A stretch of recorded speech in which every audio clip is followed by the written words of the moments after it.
Hola, ¿qué tal amigos? ¿Cómo estáis? Bienvenidos a esta primera clase de introducción a la Cábala, en la que, como ya dijimos en la presentación del curso, vamos a hablar de la evolución del pensamiento místico judío, que es el que da origen a la Cábala. Es importante entender el pensamiento místico judío para poder entender la evolución de la Cábala, con lo cual lo que vamos a hacer es ir a el primer momento que nosotros consideramos en el que empieza el pensamiento místico judío a evolucionar hasta que a la Edad Media, en el siglo XIII, aparece en el sur de Francia y norte de España lo que llamamos Cábala. La Cábala es una de las principales corrientes del esoterismo judío. Antiguamente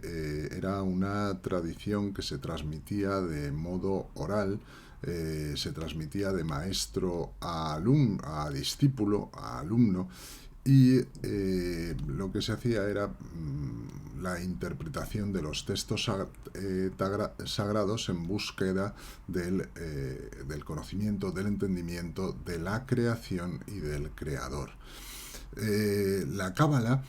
en sus orígenes y en su evolución, tiene un componente práctico. Es una enseñanza que, aunque tiene una fundamentación teórica muy importante, tiene un componente práctico que ayuda a las personas a conocerse, ayuda a las personas a orientarse, a buscar y a encontrar respuestas y a vivir en armonía con las leyes espirituales del universo.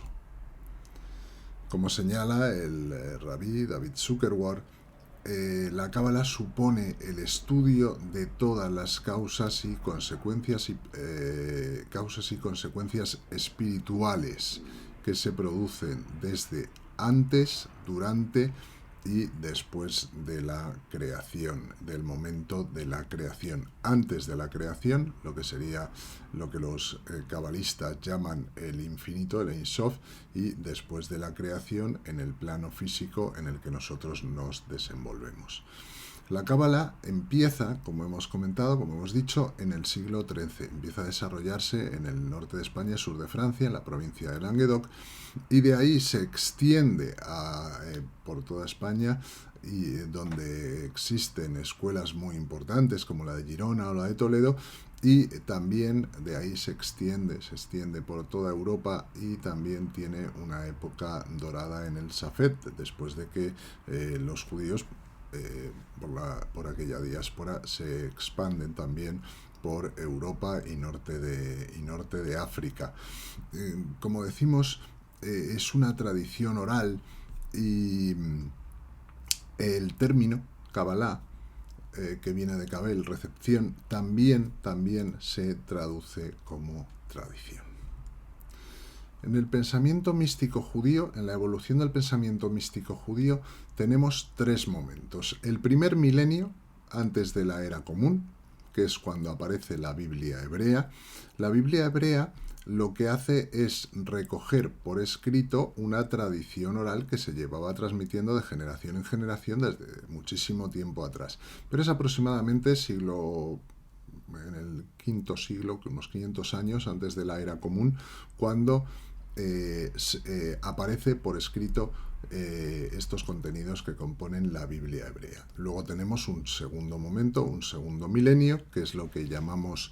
la era talmúdica, que correspondería al primer milenio de la era común, a los primeros 1000 años de la era común. Y después tenemos un tercer momento a partir del siglo X, correspondiente al tercer milenio de la era común. El segundo milenio sería la época talmúdica, y en este tercer milenio cuando ya hablamos propiamente de la aparición de la Cábala en el siglo XIII, de la aparición de un texto también muy importante como es el Zohar. Antes de continuar y de estudiar y avanzar en el primer momento, en la aparición del pensamiento místico judío y su desarrollo, tenemos que tener claro una diferenciación, lo que es la autoridad religiosa y lo que es el trabajo del místico. la autoridad religiosa representada por los rabinos es fundamental para lo que es la evolución del pensamiento místico judío, pero hay, por otro lado, el trabajo del místico. Y, como hemos dicho, aunque es imposible separar la Kabbalah y el pensamiento místico judío del trabajo de los rabinos, sí hay que entender que en el caso de la autoridad religiosa se centra en el trabajo con la comunidad, trabaja por el bien de la comunidad, trabaja divulgando conocimientos, divulgando el trabajo espiritual en la comunidad y para la comunidad, mientras que en el caso del místico, el trabajo que hace es un trabajo de interiorización y a través de experiencias internas y de iluminación hace su desarrollo espiritual. Dentro de los místicos existen dos grupos, podríamos decir que uno sería el místico conservador, que se centra mucho en la tradición y en lo que ha llegado hasta él y sigue trabajando, sigue haciendo su trabajo espiritual en base a eso, y el místico revolucionario, el místico que supone un gran avance, que supone una revolución en lo que es el pensamiento, en lo que es la manera de entender el conocimiento que a él le ha llegado, y esto lo consigue pues mediante el trabajo espiritual y la iluminación que él obtiene. Lo primero que tenemos que destacar dentro del pensamiento místico judío como gran salto, como gran avance, es el paso del politeísmo, la creencia en muchos dioses, al monoteísmo, la creencia en un solo Dios. Había un término, como señala Gerson Solem, que es el enoteísmo, también en la época, que es creemos en la existencia de muchos dioses, aunque solo adoramos a uno. En el caso del pensamiento místico judío, solo se cree y solamente se adora a un Dios. Solamente hay un Dios. Dios es uno. Y eso es el gran salto en el pensamiento religioso y en el pensamiento místico, rompiendo, haciendo una diferenciación con la antigüedad. El segundo gran paso, el segundo gran avance, el segundo gran salto es la ruptura con el pensamiento mágico, que consiste en atribuirle cualidades y propiedades a amuletos, a medallas, a piedras, a estatuas, atribuirle cualidades, adorar a ese objeto en concreto, o a ese fenómeno meteorológico, o a eso que se considera sagrado. En el caso del pensamiento místico judío, la evolución también consiste en la ruptura con eso.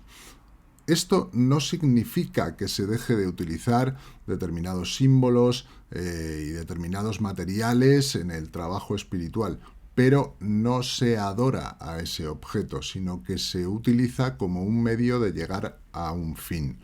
Digamos que pasa a ser, como si dijéramos, un puente de una realidad en la que vivo a la otra. Para eso utilizo un material determinado, pero no se adora al objeto, no se le hace idolatría al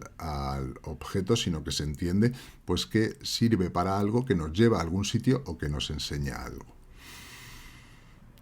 Los textos sagrados, además, están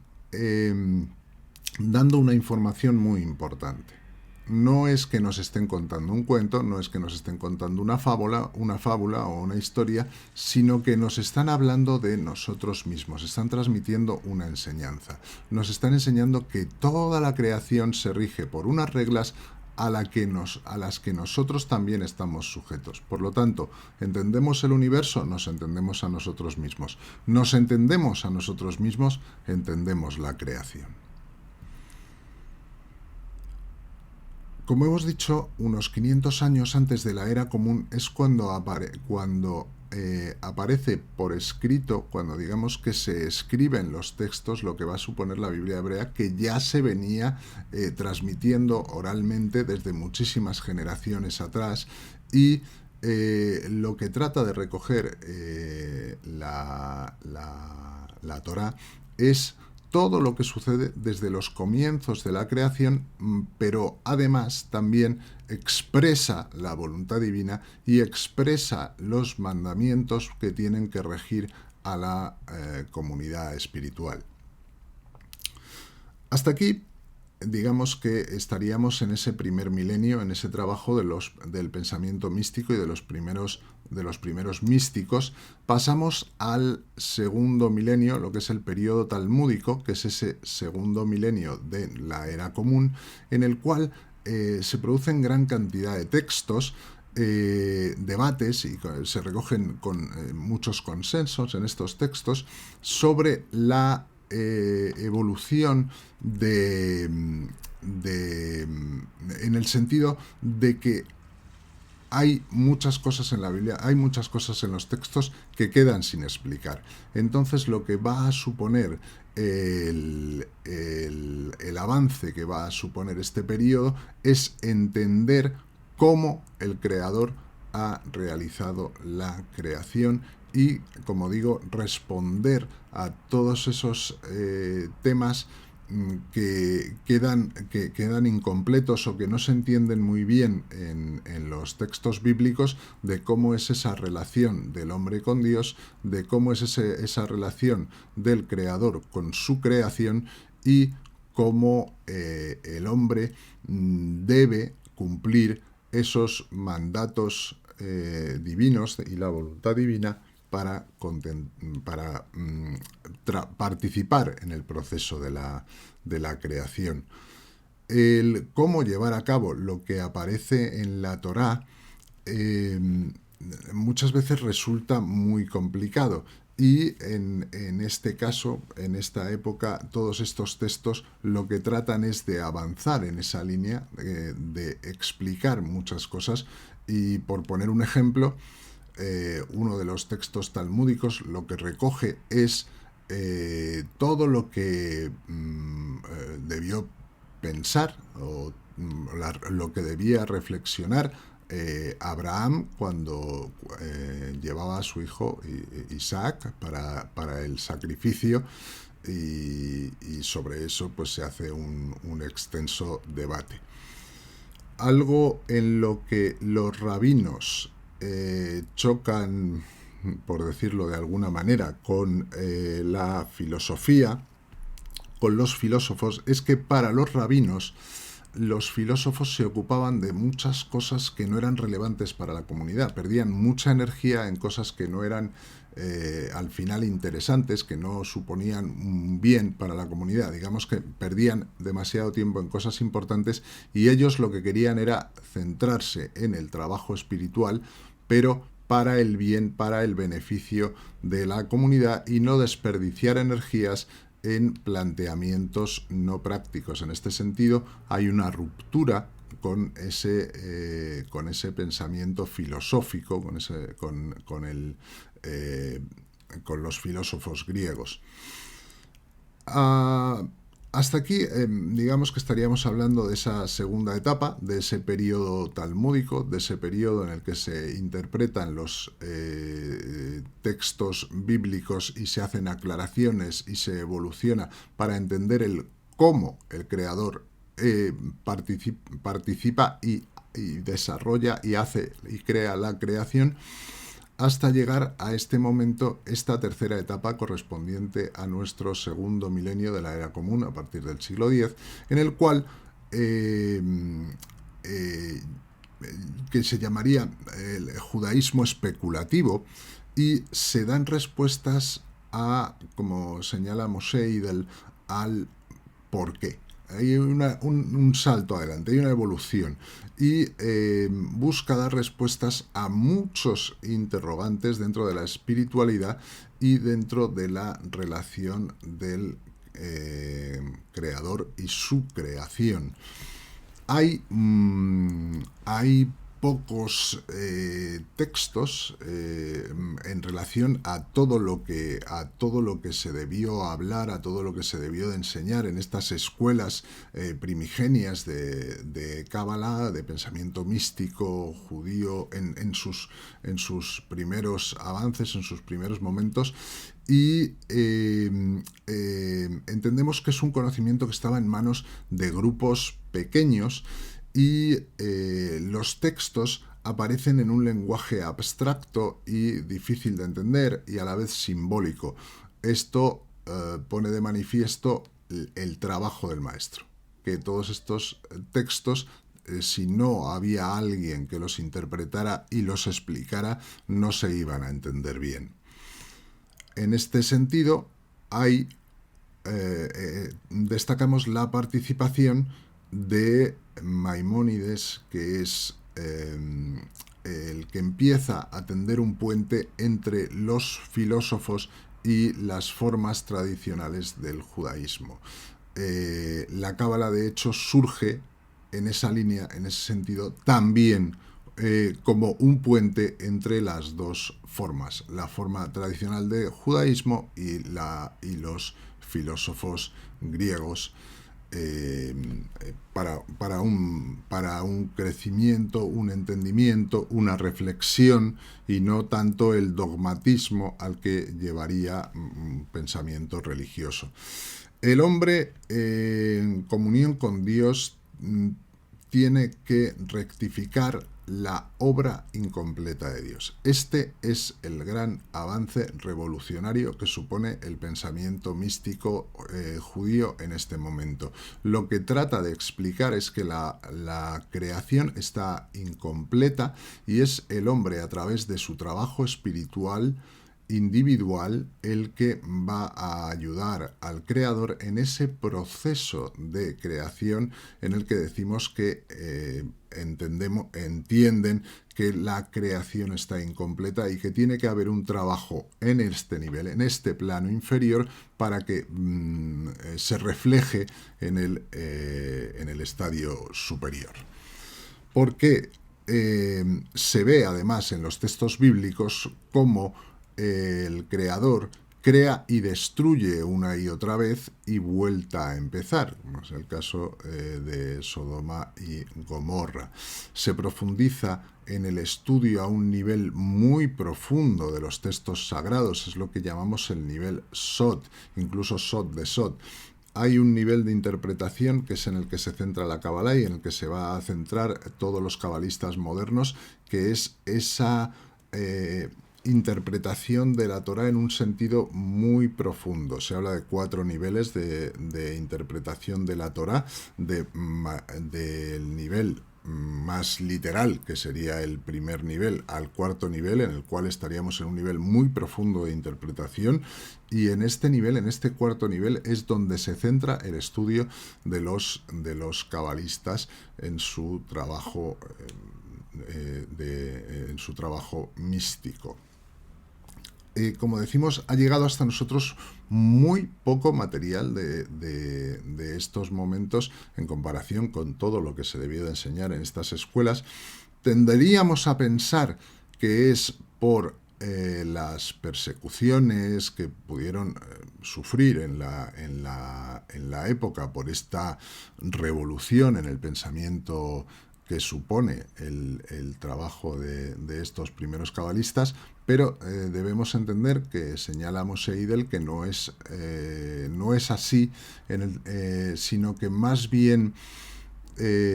no se recogen textos escritos o tantos textos escritos porque es un lenguaje muy complicado y porque lo que experimenta un místico en una meditación, en su proceso, ¿no?, de interiorización y de iluminación, es muy difícil trasladarlo a un texto escrito. Incluso explicarlo oralmente ya sería complicado. De hecho, hay cabalistas como Isaac Luria que no escribieron nada, y todo lo que ha llegado hasta nosotros es gracias a que Haim Vital, uno de sus alumnos, uno de sus discípulos, sí llevó a texto escrito aquello que había enseñado su maestro, el rabí Isaac Luria. Bien, pues hasta aquí vamos a hacer un pequeño resumen de lo que hemos visto hasta ahora. Es la Cábala una tradición principalmente práctica, se transmite oralmente de maestro a alumno, es esotérica, está compuesta por fuentes complejas y muy simbólicas, aúna el gnosticismo con la filosofía y tiene un componente de Bekut, que significa de adhesión con el Creador y cumplir los preceptos, y también hemos señalado cómo estaba reservada a determinadas élites intelectuales y a iniciados en esta transmisión de maestro a alumno. La Cábala surge, también lo hemos comentado, en un primer momento en el siglo XIII, en el sur de Francia. Enseguida hay escuelas en España, escuelas muy importantes de pensamiento místico, de desarrollo de la Cábala. También aparece en Italia y cuando se extiende por toda Europa también se extiende por el norte de África, viviendo una época dorada también en la zona del Safed. El trabajo espiritual de estos cabalistas y de estas transmisiones que decimos oralmente eran recogidas por los Mekubalín, que eran aquellos que se encargaban de escribir los textos cabalísticos sobre la interpretación de la Torá y de aquellos textos rabínicos tradicionales, para que pudiese haber una constancia que pudiese ayudar a otros cabalistas que estuvieran estudiando en otra línea. Decimos que la Cábala es teosófica en el sentido de que en este momento además se empieza a trabajar en esa línea de que Dios no es solo la voluntad que aparece en la Biblia, ni tampoco la sabiduría que decían los griegos. Dios es, por un lado, abstracto y desconocido, es el Ein Sof, es el infinito, está fuera del plano físico, del plano de la realidad, pero también se manifiesta en la realidad a través de los 10 atributos que los cabalistas llaman Sefirot. Y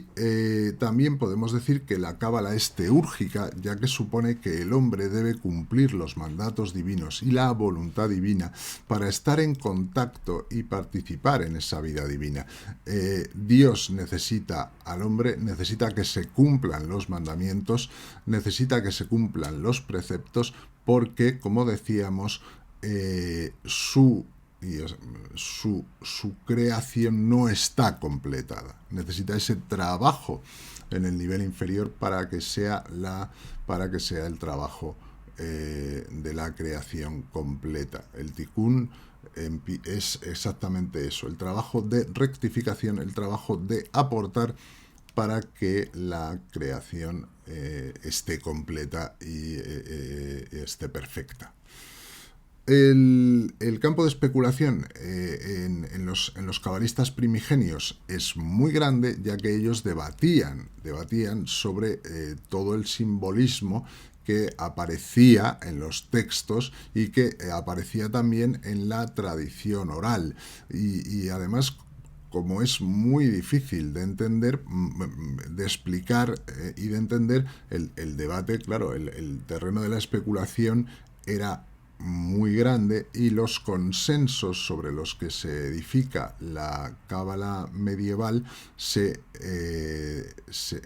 consiguieron gracias a que estos cabalistas, a que estos místicos fueron aunando, fueron haciendo un trabajo de ir, como hemos dicho, llegando a consensos en este sentido, de entender todo este simbolismo y fenomenología que suponía estos digamos, textos tan complejos.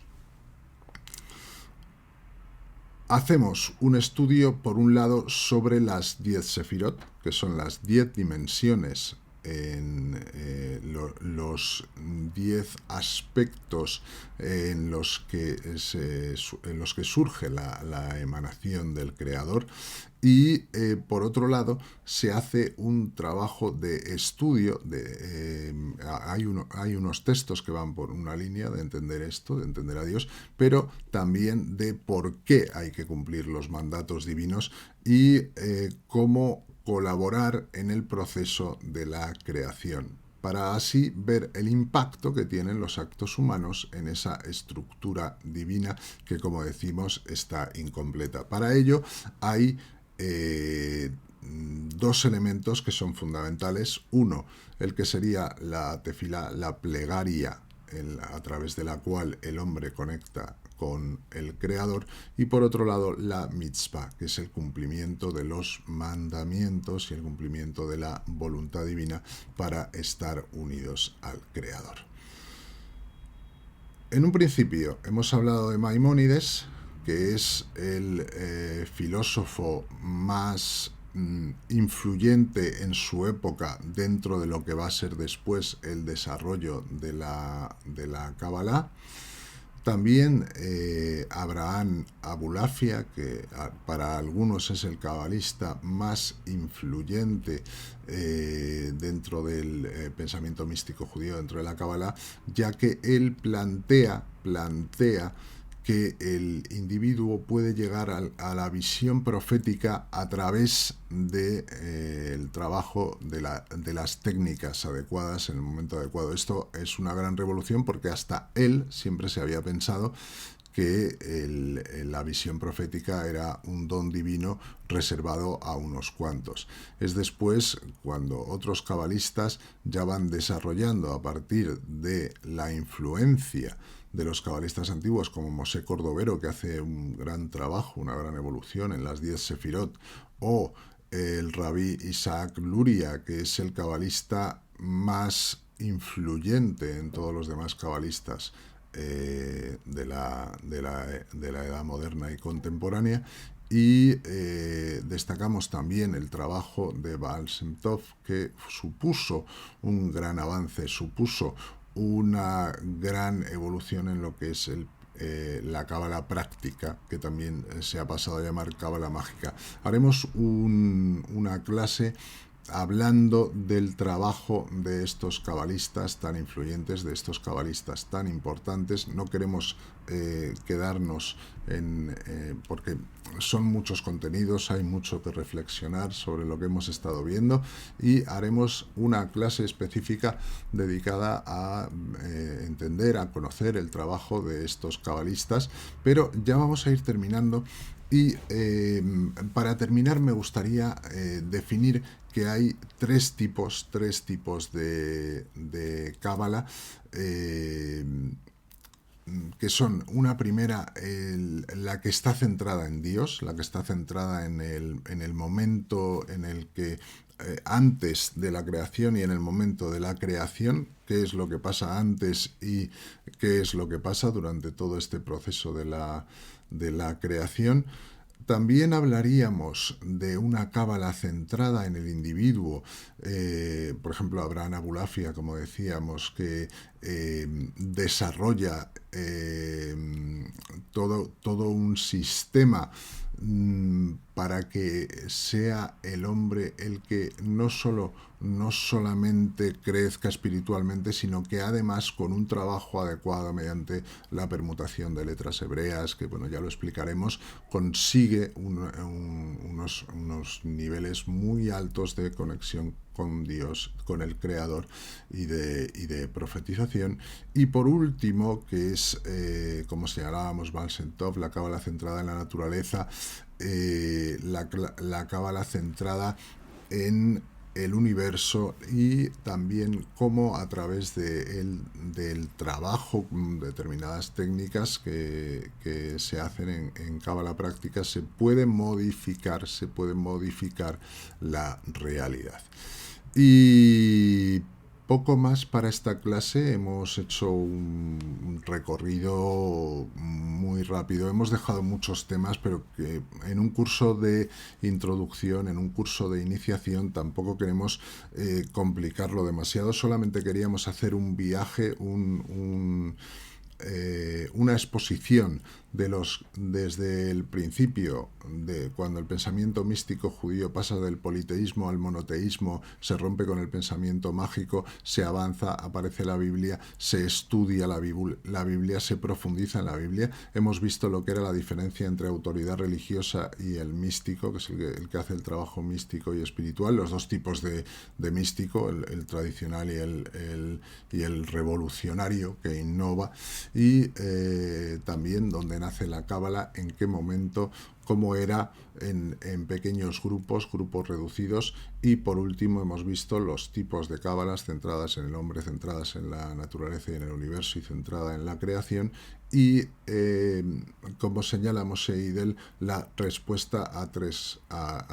por un lado, ¿no? El qué, que es cuando aparece los textos bíblicos recogiendo la tradición oral, el cómo, que es todo ese trabajo del periodo talmúdico, y por último el